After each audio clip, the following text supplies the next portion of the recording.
Friends techno 17 అందరికి స్వాగతం. ఈరోజు డేట్ వచ్చేసరికి మార్చి 1, 2024, టైం వచ్చేసరికి 5 PM అవుతుంది. ఇప్పుడు వరకు ఉన్న న్యూస్ అయితే ఇవి. ఫస్ట్ వచ్చేసరికి మోటరోలా ఒక టీజర్ అయితే రిలీజ్ చేసింది.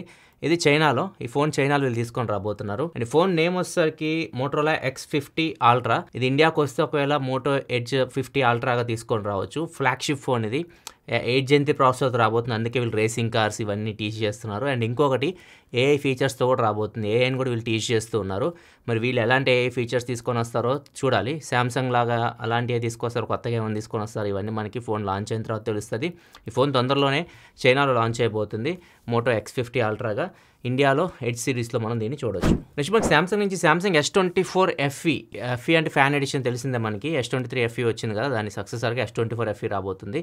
S23 FE ఎగ్జినోస్తో తీసుకొచ్చారు కదా, ఈసారి ఏదైతే S24 FE రాబోతుంది ఖచ్చితంగా స్నాప్డ్రాగన్ ప్రాసెసర్తో రాబోతున్నట్లు ఇన్ఫర్మేషన్ అయితే వస్తుంది. అండ్ ఈ ఫోన్ మోస్ట్లీ 8 Gen 3 ప్రాసెసర్తో రావచ్చు. కాకపోతే ప్రైస్ నాకు తెలిసి 60 to 70,000 మధ్యలోకి వెళ్ళిపోవచ్చు. ప్రైస్ అయితే పెరగవచ్చు ఒకవేళ ఈ ప్రాసెసర్తో వస్తే. మరి చూడాలి శాంసంగ్ ఏ ప్రాసెసర్ తీసుకొస్తే ఏమి ఇన్ఫర్మేషన్ లేదు, కానీ వీళ్ళు గ్లోబల్గా స్నాప్డ్రాగన్ తీసుకొచ్చి ఇండియాకి ఎగ్జినోస్ పడేయచ్చు చెప్పలేము మనం. ఇది మనకి ఇప్పుడైతే రాదు, కొద్దిగా టైం అయితే పడుతుంది. రూమర్స్ ప్రకారం అయితే ఎగ్జినోస్ ప్లేస్లో స్నాప్డ్రాగన్ ప్రాసెసర్ రావచ్చు ఈసారి S24 FEలో అని చెప్పేసి రూమర్స్ వస్తుంది. నెక్స్ట్ మనకి ఎయిర్టెల్ నుంచి ఎయిర్టెల్ చైర్మన్ సునీల్ మిట్టల్ గారు ఒక బాంబు అయితే పేల్చారు. ఈ ఏదైతే మనకి ప్లాన్స్ ఉంటాయో వాటి ఛార్జెస్ పెరగవచ్చు అన్నట్లుగా చెప్తూ ఉన్నాడు. అది కూడా ఇప్పుడు కాదు, సెకండ్ హాఫ్ 2024లో వీళ్ళు కొద్దిగా ప్లాన్స్ ప్రైజెస్ అయితే పెంచవచ్చు. ఒకళ్ళు పెంచితే అందరూ పెంచేస్తారు, అందరూ ఫాలో అవుతారు. ఎట్లాంటి మాత్రం ఫాస్ట్గా ఫాలో అవుతారు, తగ్గిస్తే మాత్రం తగ్గించరాయి మాత్రం స్లోగా ఫాలో అవుతారు. నెక్స్ట్ వచ్చేకెళ్ళే ముందు కామెంట్ ఆఫ్ ది డే చూసుకుంటే లిరిక్స్ హబ్ అంట, పేరైతే లేదు, అతని పేరు అలా ఉంది. ఇతను అడుగుతున్నాడు 25,000 రూపీస్లో ఏ ఫోన్ బాగుంది, 25,000 రూపాయల లోపు ఏ ఫోన్ కొనాలని చెప్పేసి అడుగుతున్నారు. యాక్చువల్ దీనికి సంబంధించి ఒక వీడియో చేద్దాం అనుకుంటున్నాను. ప్రజెంట్ అయితే వాటి గురించి మొత్తం ఫోన్స్ అని టెస్టింగ్ అయితే జరుగుతూ ఉంది. ఒక సపరేట్ వీడియో అయితే చేస్తాను. ప్రజెంట్ నాకైతే అనిపించింది మాత్రం Redmi Note 13 Pro ఇది కొద్దిగా బెటర్ అనిపించింది అన్ని కేటగిరీస్ కంపేర్ చేసుకుంటే. టెస్టింగ్ అయితే చేస్తూ ఉన్నాం, ఎందుకంటే ఆ ప్రైస్ బ్రాకెట్ చాలా ఫోన్స్ అయితే వచ్చినాయి, అందరూ చాలా కన్ఫ్యూజ్ అయిపోతున్నారు. ఒక వీడియో కూడా చేస్తాను దీనికి సంబంధించి 25,000 రూపాయలు బెస్ట్ ఫోన్స్ ఏ ఫోన్ కొనాలని చెప్పేసి. నెక్స్ట్ మనకి అలహాబాద్లో Motilal Nehru national institute of technology MNNIT అనుకుంటా మొత్తం షార్ట్ కట్ దీన్ని. వీళ్ళ కాలేజీలో స్టూడెంట్స్ ఒక ప్రాజెక్ట్ అయితే తయారు చేశారు, ఒక ఈవీ బైక్ని తయారు చేశారు వీళ్ళు. ఈ బైక్లో స్పెషాలిటీ ఏంటంటే, ఈ బైక్ ఒకవేళ ఎవరైతే డ్రైవ్ చేయాలనుకుంటున్నారో అతను తాగి ఉన్నాడు అనుకోండి, మద్యం సేవించి ఉంటే ఈ బైక్ అనేది ఆన్ అవ్వదు అసలు. సో ఇట్లా ఇది కాన్సెప్ట్ వెళ్ళి. కాకపోతే ఇక్కడ కొన్ని క్వశ్చన్స్ అనేవి సరిగ్గా చెప్పట్లేదు. ఎగ్జాక్ట్గా ఎలా చేస్తారు అంటే, కొన్ని సెన్సార్స్ పెడుతున్నట్లు చెప్తున్నారు, కొన్ని సెన్సార్స్ పెడతాం అది డిటెక్ట్ చేసి ఆల్కహాల్ని డిటెక్ట్ చేసి బైక్ స్టార్ట్ అవ్వనివ్వదని చెప్తున్నారు. ఒకవేళ మన చుట్టుపక్కల ఎవరైనా తాగున్నా సెన్సార్ డిటెక్ట్ చేసి బైక్ స్టార్ట్ అవ్వకుండా చేయొచ్చు.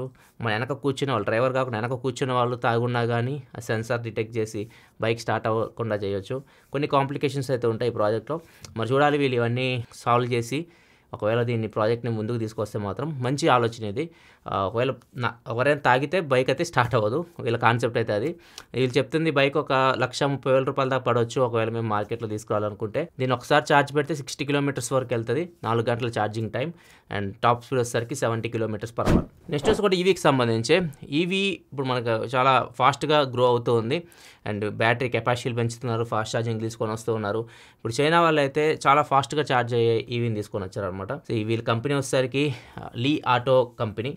వీళ్ళు ఏం చేశారంటే ఒక కార్ని తయారు చేశారు. ఈ కార్లో 1 or 2 kWh బ్యాటరీ ఉంది.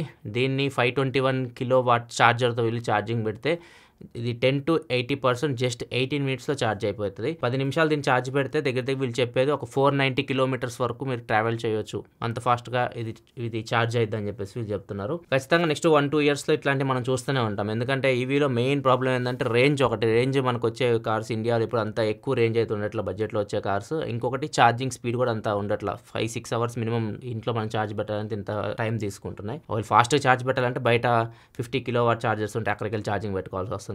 ఇయర్కి మనకి బ్యాటరీ కెపాసిటీ పెరుగుతూ పోతుంది, రేంజ్ పెరుగుతూ పోతుంది, ఛార్జింగ్ స్పీడ్ కూడా పెరుగుతుంది, ఛార్జింగ్ టైం తగ్గుతూ వస్తుంది. ఇవి మనం ఈవీలో నోటీస్ చేయొచ్చు. నెక్స్ట్ వచ్చేకెళ్ళాం, ఈరోజు ఫ్రైడే కాబట్టి చాలామంది ఓటీటీ రిలీజెస్ గురించి అడుగుతూ ఉంటారు. ఒకవేళ మీరు వీకెండ్లో ఓటీటీలు ఎంజాయ్ చేయాలనుకుంటే ఈగల్ సినిమా ప్రైమ్ వీడియోలో వచ్చింది, దాంతోపాటు ఈటీవీ విన్లో కూడా వచ్చింది. రెండిట్లో మీరు ఒకవేళ దేనిలో సబ్స్క్రిప్షన్ దాంట్లో చూడొచ్చు. దీంతోపాటు అంబాజీపేట మ్యారేజ్ బ్యాండ్ ఈ సినిమా కూడా ఆహాలో స్ట్రీమ్ అవుతుంది. ఈ 2 సినిమాలు ఒకవేళ మీరు వీకెండ్ ఎంజాయ్ చేయాలనుకుంటే చేయండి. అండ్ దీనిలో ఏదైనా మీరు చూస్తుంటే బాగుంది అనిపిస్తే కింద కామెంట్ సెక్షన్ చెప్పండి, మన వాళ్ళు కూడా ఆ సినిమాని చూస్తారు టైం వేస్ట్ చేసుకోకుండా. నెక్స్ట్ వచ్చేకెళ్ళే ముందు డీల్ ఆఫ్ ది డే చూసుకుంటే లెనోవో ల్యాప్టాప్. ఇది మీకు i7 12 జనరేషన్ ప్రాసెసర్తో వస్తుంది, 16 GB ర్యామ్ 512 GB SSDతో వస్తుంది. నార్మల్గా దీని సెల్లింగ్ ప్రైస్ వస్తే దగ్గర 60,000 రూపాయల దాకా ఉండేది. ఇప్పుడు మీకు bank offers HDFC credit card మీకు కొద్దిగా డిస్కౌంట్ అయితే వస్తుంది. మొత్తం కలుపుకునేది మీకు 55,530 రూపాయల ఆ రేంజ్కి అయితే వస్తుంది. ఒకవేళ మీరు 50,000 దగ్గర ఒక మంచి ల్యాప్టాప్ కోసం చూస్తుంటే మాత్రం i7 ప్రాసెసర్ మంచి ప్రాసెసర్, i7 మీకు 12 జన్ మంచి ప్రాసెసర్ అండ్ 16 GB ర్యామ్తో వస్తుంది. ఇది ఒక అడ్వాంటేజ్ దీనిలో. ఈ ల్యాప్టాప్ అయితే మీరు చెక్ చేయొచ్చు. కాకపోతే డిస్ప్లే మీకు IPS LCD డిస్ప్లే అయితే వస్తుంది. మీరు అక్కడ ఏమన్నా OLED ప్యానల్స్ ఇట్లాంటివి ఎక్స్పెక్ట్ చేస్తే మాత్రం అదొకటి లేదు. కాకపోతే హార్డ్వేర్ అయితే మాత్రం కొద్దిగా పవర్ఫుల్ హార్డ్వేర్తో వస్తుంది. దీని లింక్ కింద డిస్క్రిప్షన్ ప్రొవైడ్ చేస్తుంది, అక్కడ నుంచి మీరు చెక్ చేయొచ్చు.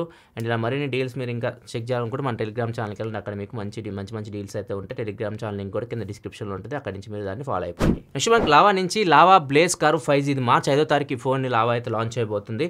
ఈ ఫోన్ సంబంధించి కొన్ని పోస్టర్స్ అయితే వీళ్ళు రిలీజ్ చేశారు. మార్చి 5వ తారీఖు లాంచ్ అవుతుందని కనిపిస్తుంది దానిలో. అండ్ దాంతోపాటు దీనిలో ర్యామ్ అండ్ రామ్ గురించి కూడా వీళ్ళు మెన్షన్ చేశారు, స్పీడ్స్ కూడా మెన్షన్ చేశారు. LPDDR5 ర్యామ్తో వస్తుంది అండ్ దాంతోపాటు UFS 3.1 స్టోరేజ్తో వస్తుంది. అండ్ వీళ్ళు దీన్ని బడ్జెట్లో తీసుకోవాలనుకుంటున్నారు. దీనిలో స్టోరేజ్ వర్షన్ చూసుకుంటే 8 GB ర్యామ్ 256 GB మాత్రం అక్కడ కనిపిస్తుంది. లావా ఇదే మిస్టేక్ చేస్తుంది, 6 GB ర్యామ్ 128 GB మోడల్ కూడా తీసుకొని వస్తున్నారు. అదే ప్రజెంట్ ఇన్ఫర్మేషన్ లేదు కానీ ఇదైతే టీచ్ చేస్తున్నారు 8 GB ర్యామ్ 256 GB. చూడాలి మరి ఎంత ప్రైస్లో నేను తీసుకొని వస్తాను. నేను ఇంకా బడ్జెట్లో తీసుకొని వస్తారు, బడ్జెట్లో కర్వ్డ్ AMOLED డిస్ప్లేతో ఫోన్ రాబోతుందని చెప్పేసి అనుకున్నాను. ఈ స్పెసిఫికేషన్ ఇవన్నీ చూస్తుంటే కొద్దిగా ప్రైస్ అయితే 15,000 నుంచి 20,000 మధ్యలోకి అయితే దీని ప్రైస్ అయితే వెళ్ళిపోవచ్చు. నెక్స్ట్ మనకి మింగ్ చూ కియో, ఈ పేరు తెలియని వాళ్ళు ఉండరు, ఒక యాపిల్ అనలిస్ట్ అనమాట. ఇతను ఒక సర్వే చేశాడు. ఇతను ఏదైతే యాపిల్ విజన్ ప్రో రీసెంట్గా యాపిల్ తీసుకొని వచ్చిందో దీన్ని రిటర్న్ చేస్తున్నారు కదా, సో దాని గురించి మొత్తం సర్వే చేశాడు. 100 మంది కొంటే దీన్ని ఒక 2 రిటర్న్ చేస్తున్నారు, అంటే 2% రిటర్న్ చేస్తున్నారంట. దానిలో కూడా కొంతమంది కొన్ని రీజన్స్ చెప్పారు కదా, నాకు వెయిట్ ఎక్కువ అవుతుందని కొంతమంది, అండ్ కొంతమంది అంత వర్త్ అనిపించలేదని చెప్పేసి చాలా రీజన్స్ చెప్పి వీళ్ళు రిటర్న్ చేశారు. కొంతమంది చెప్పిన రీజన్ వింటే మనం నవ్వుకోవాలి. వీళ్ళు ఎలా వాడాలో తెలియక, ఎలా సెటప్ చేయాలో తెలియక కూడా దీనిలో 100కి 2 రిటర్న్ చేశారు. వాళ్ళలో 20-30%కి అసలు దాన్ని ఎలా సెటప్ చేయాలి, ఎలా వాడాలో తెలియక కూడా రిటర్న్ చేసిన వాళ్ళు ఉన్నారని చెప్పేసి మింగ్ చూ కియో చెప్తున్నాడు. ఇది వాడడం కొద్దిగా కష్టమే, కొద్దిగా డిఫికల్ట్ ఉంటుంది ఫస్ట్ టైం మీరు తెలుసుకోవడానికి, కొద్దిగా ఇబ్బంది అనిపిస్తుంది. కాకపోతే ఒక 1-2 డేస్ యూజ్ చేసిన తర్వాత అది మీరు ఆడుకోవచ్చు, చాలా బాగుంటుంది ఈ ప్రోడక్ట్ అయితే మాత్రం. దీని గురించి కంప్లీట్ వీడియో రేపు మన ఛానల్ అయితే వస్తుంది, యాపిల్ విజన్ ప్రోకి సంబంధించి కంప్లీట్ వీడియో. మీరు నాకు తెలిసి అన్ని కంప్లీట్ చిన్న వాడికి మొత్తం కవర్ చేసి, లెంత్ కూడా ఎక్కువ అవుతుంది కానీ చాలా బాగుంటుంది వీడియో, ఒకసారి చెక్ చేయండి. రేపు మన ఛానల్లో అయితే మీరు యాపిల్ విజన్ ప్రో వీడియో రేపు ఈవినింగ్ వస్తుంది. ఇది ఫ్రెండ్స్ వరకు టెక్ న్యూస్ అయితే ఎపిసోడ్స్ లైక్ బటన్ ప్రెస్ చేయండి. మరిన్ని వీడియోస్ కోసం మన ఛానల్ సబ్స్క్రైబ్ చేసుకొని ఫాలో అవుతుండండి. మళ్ళీ మనం మండే టెక్ న్యూస్లో కలుగుతాం. అప్పటివరకు సెలవు, బాయ్.